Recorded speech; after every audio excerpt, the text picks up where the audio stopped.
In today's video, I'm going to teach you how to automate adding a date to an item name in Monday.com. We'll start on the Monday home screen so everything is easy to find.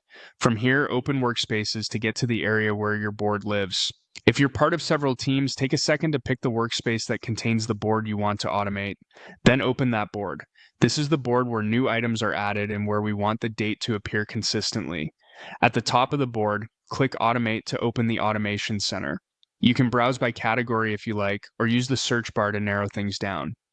Searching for phrases like item created or date can save time, but we're going to build this from scratch so the setup is crystal clear. Choose Create from Scratch. This opens the custom recipe builder. First, click the part that says when this happens. This is your trigger, the moment that kicks off the automation. Select Item Created. That way the automation runs the instant a new item appears, whether it was added manually, through a form, or via an integration. Next, define what should happen. Click. Then do this to set the action.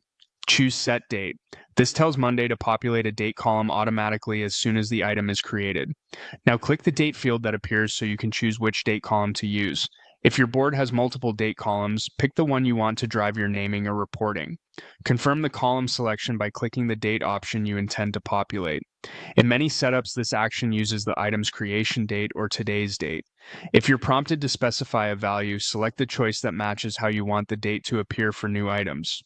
When you're happy with the trigger in action, click Create Automation to save it. That's it, the automation is now active.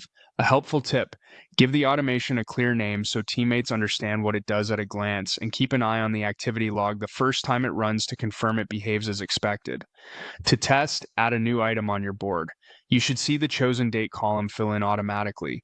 Many teams use that date column in views, filters, or naming conventions so the date shows alongside the item name wherever it's referenced.